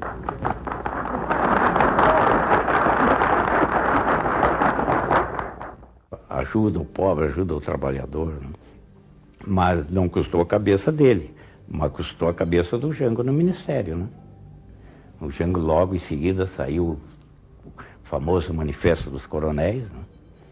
E o presidente foi obrigado a demitir o ministro. Quer dizer, o Jango conseguiu, no momento, dobrar o salário mínimo, mas perdeu o ministério. O Golbery escreveu o Memorial dos Coronéis, que é uma contradição em si. Porque você imagina, são assalariados, fardados, se postando contra o aumento do salário. Eu nunca vi isso. E eles fizeram. Mas era um documento político. E está lá assinado por coronéis e tenentes-coronéis. Em junho de 54, foi votado na Câmara um pedido de impeachment do presidente Getúlio Vargas. E aí começou um movimento que culminou com o suicídio dele. E o brigadeiro Eduardo Gomes, que era assim o herói militar da conspiração civil, pediu ao líder da oposição, o líder da UDN, que era o deputado Afonso Arinos, que ele, Afonso Arinos, se empenhasse na votação desse pedido de impeachment. O doutor Afonso Arinos sabia que não tinha a menor chance daquilo passar. Aí o brigadeiro disse assim, não, eu lhe peço empenho nisso porque isso é preciso para as nossas coisas. Quais eram as nossas coisas? Era a conspiração. Ele precisava demonstrar aos quartéis que não havia meio legal e constitucional de afastar o presidente Vargas. Então, o único meio era o golpe. Para mim é muito difícil de falar no Carlos Lacerda. Eu prefiro não falar. Acho que quando tem silêncio, às vezes a mágoa é mais profunda. O fato que potencializou a crise foi o chamado atentado a Carlos Lacerda, que ocorreu na madrugada do dia 5 de agosto de 1954. No regime democrático, as Forças Armadas dão segurança ao presidente da República. Ele manteve a guarda pessoal. A guarda pessoal que era chefiada pelo famoso tenente Gregório, né? O Gregório era um homem muito leal a ele e mandava muita gente. Né? O Gregório tinha uma fidelidade canina com o Dr. Getúlio, e vendo aquele desaforo e as ofensas que eram ditas contra ele, resolveu praticar o atentado de Toneleiro. Convenceram o Gregório de que a vida do presidente estava em risco por causa dos ataques do Carlos Lacerda. Quando o grupo dele atirou no Carlos Lacerda e matou o Major Rubem Vaz, né, no entreveiro, ele ficou muito visado, o Gregório, e enfraqueceu muito o Getúlio, naturalmente. O atentado foi planejado por forças políticas que queriam derrubar Getúlio. Pode ter sido outra coisa, porque duas pessoas que estavam sob suspeita, foram excluídas do processo. O deputado Evaldo Lodge, por ser deputado. Outro, o general Ângelo Mendes de Moraes, por ser oficial superior das Forças Armadas. O relatório oficial da polícia dizia o seguinte, que gente da guarda pessoal do Getúlio tocaiou o Lacerda, e nesse tiroteio mataram um oficial da aeronáutica que acompanhava Lacerda e feriram o Lacerda no pé com um tiro. O presidente Getúlio Vargas percebeu na mesma hora, né? Quando foram dar a notícia a ele, na madrugada de 5 de agosto, ele disse assim, esse tiro que atingiu o jornalista no pé me pegou pelas costas. Claro que ele devia estar incomodado, claro. É uma pessoa de bom senso, né? Ele devia estar muito incomodado, sabendo que a pessoa em quem ele confiava, a pessoa que tomava conta da vida dele, né? Da proteção dele, o Gregório Fortunato, o Anjo Negro, chamado apelidado de Anjo Negro, né? Tinha sido responsável, né, pela maior crise do governo dele, que era o atentado a Toneleiro. Você não precisava matar o Lacerda. Bastava matar o coisa e deixar o Lacerda vivo para falar. Foi o que aconteceu. Era preciso um cadáver, né? Isso não é uma coisa inédita, né? Nós vimos depois, para derrubar o Allende no Chile, mataram o general Schneider, que era o comandante do exército. Isso é uma operação no espírito das coisas da CIA. Mas teria o chamado grupo dos bodes expiatórios. Lacerda recebeu um tiro no pé. Esse tiro tem dúvidas. O Lacerda se negou a entregar a arma à polícia. Primeiro quem começou a investigação foi a polícia do Distrito Federal, por ordem do Getúlio até. E o Lacerda se negou, era um revólver 38. 3 ou 4 dias depois que ele deu entrada no hospital, com o pé ferido, o prontuário, a ficha, as radiografias do Lacerda sumiram até hoje. E todo mundo diz, não houve esse tiro. Porque um tiro de 45, que era a arma que matou o major, um tiro de 45 no pé, você não vai tratar num hospital e depois passar uma gaze e ficar bom, não, como o Lacerda ficou. Um tiro de 45 no pé, você amputa seu pé. Ele não podia se comprometer a uma das balas que talvez tenha matado o Major Vaz, tivesse saído do próprio revólver. Porque ele aí passaria de vítima potencial, que ele foi, como um presumível autor do atentado. A gente sabe perfeitamente que nenhuma crise política resiste a um cadáver. Quando pinta um cadáver, e um cadáver fardado, jovem, com uma mulher bonita, jovem, com 4 filhos pequenos, e de oposição ao presidente, malandro, você não tem mais, você não segura mais essa crise.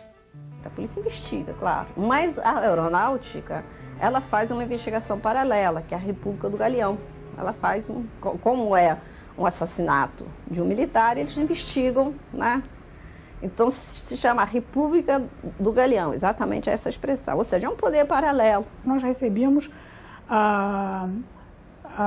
trote em casa de pessoas que mandavam recados do Carlos Lacerda, dos militares. Nós dormimos com metralhadora dentro de casa, com receio de invasão de residência, com ameaça de sequestro dos netos de Getúlio mesmo. E o Beijo, vários irmãos dele, dizendo que estava sendo chamado para ir depor no Galeão. E ele disse, não vá. O general Nelson de Mello, que depois foi chefe do gabinete militar do Juscelino, foi um dos comandantes militares mais importantes do nosso exército. Ele declarou que o presidente Getúlio não nos deixou fechar uma única rádio. E o Carlos Lacerda falava toda noite, pelo rádio e pela televisão, pedindo a derrubada do governo. Então foram indo na convicção de que em algum momento haveria o colapso do governo. Não há governo que aguente. Não há governo que aguente. Produziu um cenário em que o Getúlio estava muito fragilizado, né? Informações vindas do Palácio do Catete confirmam que o presidente Getúlio Vargas convocou todos os ministros para uma reunião de caráter extraordinário, informando ainda que não renunciaria e do Palácio só sairia morto. Getúlio Vargas, assim como ele tinha uma relação pessoal com o poder, né, e essa é a história da vida dele, tá, ele também tinha uma relação pessoal com a morte. É uma coisa bem periférica, mas revela psicologicamente o retrato interior do Getúlio. Ele foi a Angra dos Reis fazer uma visita qualquer lá, de ordem administrativa, e quando passou por uma rua, disseram que era a casa que nasceu Raul Pompeia, autor do Ateneu. Um escritor que se suicidou com 30 e tantos anos, 35, 36 anos, e deixou apenas uma obra-prima, que foi o Ateneu. Getúlio tinha sido leitor do Ateneu. Getúlio pediu então para parar, ele pediu para abrir a casa, que é uma espécie de museu, e quis entrar sozinho. Passou 2 horas dentro de uma casa de um ex-suicida. O suicídio era uma maneira de ele lidar com a derrota. Os momentos críticos da vida dele, que ele tomou grandes decisões, ele deixou documentos falando nisso. O dia 3 de outubro é o dia em que começa a Revolução, que a Revolução vai ser deflagrada em Porto Alegre e vai ser iniciada em todo o Brasil. Era a senha, né? E ele diz, se esse projeto não der certo, eu coloco a minha vida a serviço do Brasil. Em 1932, quando começa a Revolução Paulista, ele faz uma carta dizendo também que ele dá a vida para poder escapar dessa derrota. Ele preferia morrer, né, a ser deposto por um movimento armado. Aí, em 1945, quando ele é deposto pelos militares, ele faz uma longa carta, é uma carta de umas 8, 9 páginas.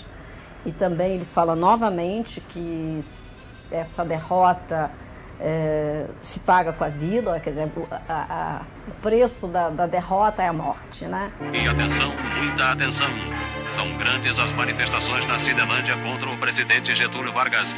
O inquérito instalado na República do Galeão e as últimas acusações feitas por Carlos Lacerda sobre o mar de lama que banha o Catete acirraram o clamor popular, tornando imprevisíveis os desdobramentos da crise que abalou o governo. E, finalmente, em 1954, quando ele de fato escreve a carta, o testamento, que é revista pelo Maciel Filho e que é a carta final e derradeira da sua morte, quando ele se mata de fato. A famosa carta testamento. Ele assinou na reunião ministerial, né? Assinou um original e 2 cópias.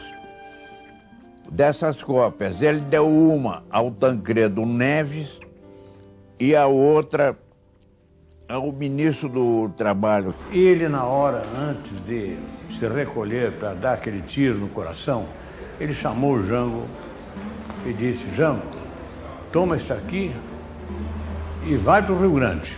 Ele até imaginou que fosse algumas coisas que o doutor Getúlio tivesse dito: olha, você lá no Rio Grande, faça isto, faça aquilo, lá dos meus bens, né, como alguma coisa que quisesse fazer.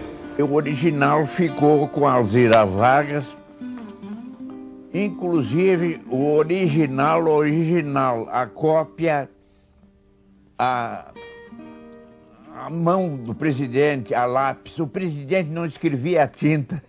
Quando ele estava fazendo a barba, foi quando ele recebeu um telefonema e ligou o rádio e verificou que o presidente tinha se suicidado e a carta já estava sendo lida.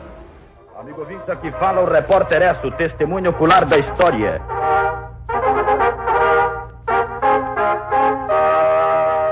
Atenção, atenção, Brasil. Além do bilhete deixado pelo presidente Vargas, há uma carta encontrada ao lado do seu corpo e que diz: mais uma vez, as forças e os interesses contra o povo coordenaram-se novamente e se desencadearam sobre mim. Não me acusam, insultam, não me combatem, caluniam e não me dão direito de defesa. Precisam sufocar a minha voz e impedir minha ação, para que eu não continue a defender como sempre defendi, o povo e principalmente os humildes. Sigo o destino que me é imposto. O Diário de Notícias, que era um jornal de Porto Alegre, da cadeia dos Diários Associados, de Assis Chateaubriand, acompanhou a madrugada dramática no Palácio do Catete. Registra telegrama das 4h50, quando foi imposta a condição que deu origem à manchete: licença de 90 dias a Vargas ou a deposição. À medida em que Vargas ia concedendo nas exigências do grupo militar, iam surgindo novas exigências, o que levou a que o jornal, provavelmente por volta depois das 4h50, o telegrama seguinte era assim: o coronel Paulo Torres telefonou da redação da agência confirmando que não houve a renúncia, mas apenas uma licença de 90 dias do presidente da República. Essa foi a última concessão a que ele chegou. Ele ficou de 4 horas às 8h30 da manhã.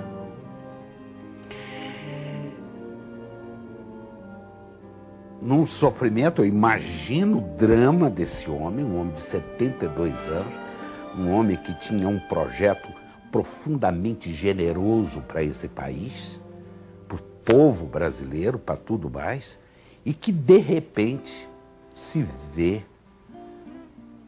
destruído por dentro. O doutor Getúlio já estava de pijama para dormir, o clássico pijama listado que ele usava realmente. Então, eu voltei para minha sala.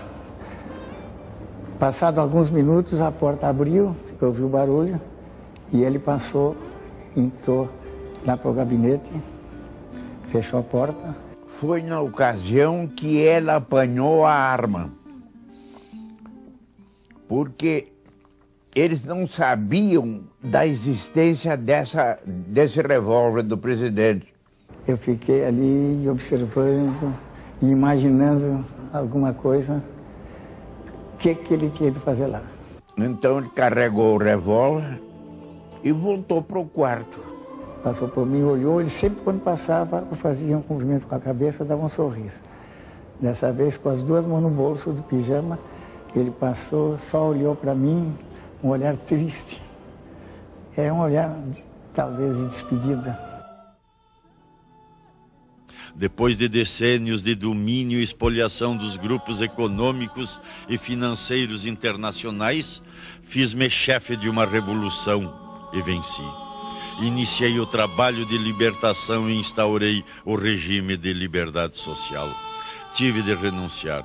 Voltei ao governo nos braços do povo.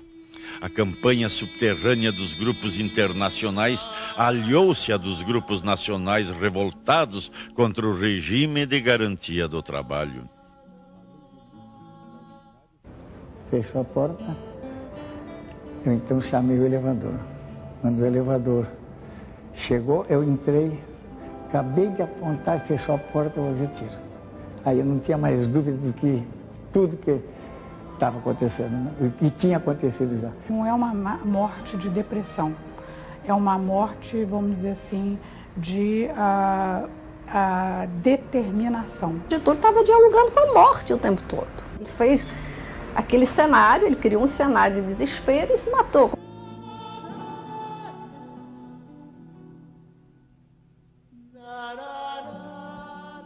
A lei de lucros extraordinários foi detida no Congresso. Contra a justiça da revisão do salário mínimo, se desencadearam os ódios. Quis criar a liberdade nacional na potencialização das nossas riquezas através da Petrobras. Mal começa esta a funcionar, a onda de agitação se avoluma. O presidente não morreu imediatamente, teve uma sobrevida que nós estimamos entre 12 e 15 minutos. Dona Darcy, que morava aqui nesse quarto, já estava aqui. A dona Alzira Vargas disse que para vovô, meu filho, meu pai, por que é que você fez isso? Como é que você fez isso? Ele disse que ele olhou para ela e sorriu. Desesperada, pediu para que ligasse para o ministro da Guerra, o Sérgio Zenóbio, no telefone vermelho, falava direto, pegou a mão no telefone e disse para ele assim: seu canalha, venha aqui ver a sua obra. Porque então, até então, ela só sabia que havia por parte de toda uma estrutura militar a ideia da derrubada do Dr. Getúlio Vargas. Não querem que o trabalho seja livre, não querem que o povo seja independente. Assumiu o governo dentro da espiral inflacionária que destruía os valores do trabalho. Os lucros das empresas estrangeiras alcançaram até 500% ao ano. Na declaração de valores do que importávamos, existiam fraudes constatadas de mais de 100 milhões de dólares por ano. Veio a crise do café. Valorizou-se nosso principal produto. Tentamos defender seu preço e a resposta foi uma violenta pressão sobre a nossa economia a ponto de sermos obrigados a ceder. Na verdade, o Zenóbio da Costa, ministro da Guerra, traiu Getúlio. Já tinha sido convidado pelo governo que ia suceder Getúlio, do vice, e já tinha aceito continuar. Café Filho teve que aceitar a situação, né? E tomou posse de governo e ficou mais um ano e pouco no governo.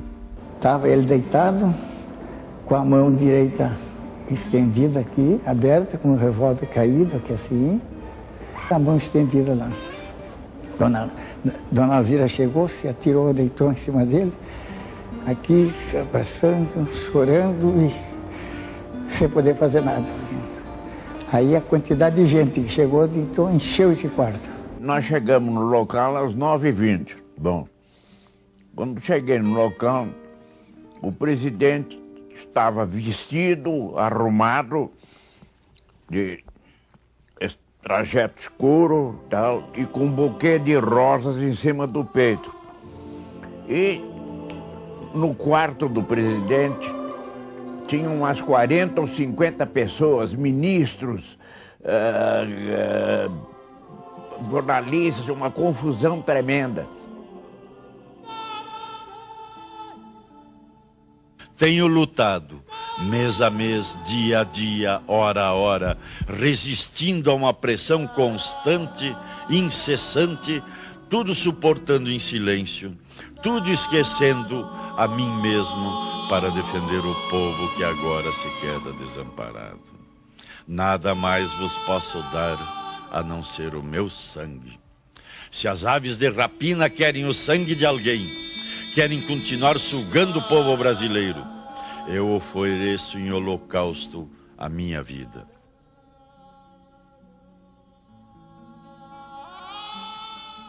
Nunca pensei que ele fosse suicidar, porque ele é um camarada que ele fez revoluções, ele lutou em revolução, ele enfrentou muitos homens, brigas e todos.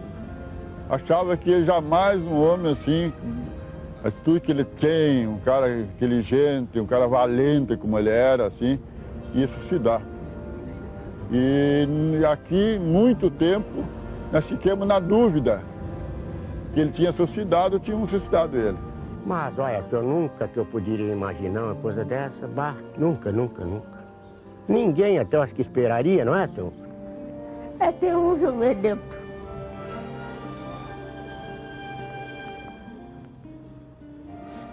A gente esperava alguma outra coisa, que o troço fosse evoluindo, evoluindo. Elas já achavam que podia dar uma revolução, uma coisa, né? Chorei muito. O Brasil inteiro chorou, viu? Porque foi uma perda muito, muito lamentável para o Brasil.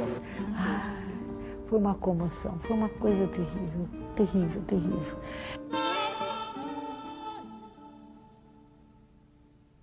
Cada gota do meu sangue será uma chama imortal na vossa consciência e manterá a vibração sagrada para a resistência. Ao ódio respondo com o perdão. E aos que pensam que me derrotaram, respondo com a minha vitória. Era escravo do povo, hoje me liberto para a vida eterna. Mas esse povo, de quem fui escravo, não mais será escravo de ninguém. Meu sacrifício ficará para sempre em sua alma e meu sangue será o preço do seu resgate. Esse golpe de mestre, que foi o suicídio e a carta, né, isso virou o país de ponta cabeça, né? Havia uma revolta generalizada, não no Rio, no Brasil todo, quando a notícia chegou, né? Foi noticiado na Rádio Nacional e houve um esquema de reprodução imediata dessas cartas. Os aviões começaram a panfletar, no Brasil todo tinha avião panfletando, julgando a carta testamento para as pessoas. Acho que era uma preocupação do presidente Vargas de divulgar aquela mensagem, porque a carta testamento é uma espécie de um manifesto dele ao povo brasileiro. Um dos documentos mais importantes, acaba sendo um dos documentos mais importantes da história do Brasil. E o manifesto nacionalista mais importante que a gente tem. Aí produziu lágrimas, gritos, histerias, e mudou a história do Brasil, evidentemente. Eu vos dei a minha vida, agora vos ofereço a minha morte. Nada receio. Serenamente dou o primeiro passo no caminho da eternidade e saio da vida para entrar na história. Foram 3 dias de grande agitação e quebra-quebra. O povo foi feito uma revolta na rua. Foi para a casa dos políticos da UDN, quebraram vidraças, invadiram casas comerciais. Se destruiu os jornais de esquerda e de direita. O povo invadiu a redação do jornal da Tribuna da Imprensa, quebraram o jornal todo, jogaram os móveis pela janela. Foram na imprensa do Partido Comunista, a mesma coisa. Que viraram caminhões de entregas de jornal da Globo, do Diários Associados, atacaram a Embaixada Americana. Saiu o navio que ia levando o Lacerda para fora e do forte começaram a atirar no navio. O navio foi saindo aí pela barra fora, levando bomba e bomba. Não atiraram para acertar, mas foi um negócio sério, se mandaram, tiveram que se esconder. Sumiram todos ali. É como ele disse, olha, uma vez um sheik me disse que eles lá, sabe como é que eles faziam para punir seus inimigos? Eles amarravam o corpo das suas vítimas no seu assassino e jogavam no meio do deserto para que se o consumisse junto com aquele que ele mandava. E ele fez isso. Ele amarrou todos os seus inimigos junto com ele, porque o dele desapareceu como partido. O Carlos Lacerda se escondeu numa caixa d'água, subiu. Todos os seus inimigos desapareceram. A figura dele é uma figura que o passado já retirou a paixão. E fica a obra como referencial para poder discutir o presente. Entre defeitos e virtudes, as virtudes ganham amplamente. Getúlio foi um grande estadista. Ele soube administrar, soube governar, soube interpretar o seu tempo e tomar o Brasil, ir para o futuro sem se degradar a si mesmo. De fato, Getúlio foi o estadista, o grande e mais, o único estadista que teve o país. O sonho de Getúlio perderá importância quando nós atingirmos a situação de país plenamente desenvolvido. É um orgulho enorme de você saber que você descende de uma pessoa que foi correta o tempo todo, que colocou o interesse público acima do interesse privado, que morreu por isso e que ao mesmo tempo foi estigmatizado por isso, como foi estigmatizado toda a sua política, todas as suas ideias, e que talvez hoje, nesses 50 anos de morte, haja uma tentativa de recuperação desse ideário de Getúlio, uma tentativa de recuperação do homem público que foi Getúlio e do porquê da sua morte, né? Eu acho que o dia que o Brasil entender por que Getúlio Vargas morreu, eu acho que uma parte da nossa identidade vai estar resolvida. Getúlio Vargas, tu vais na história ficar, deixa os braços do povo.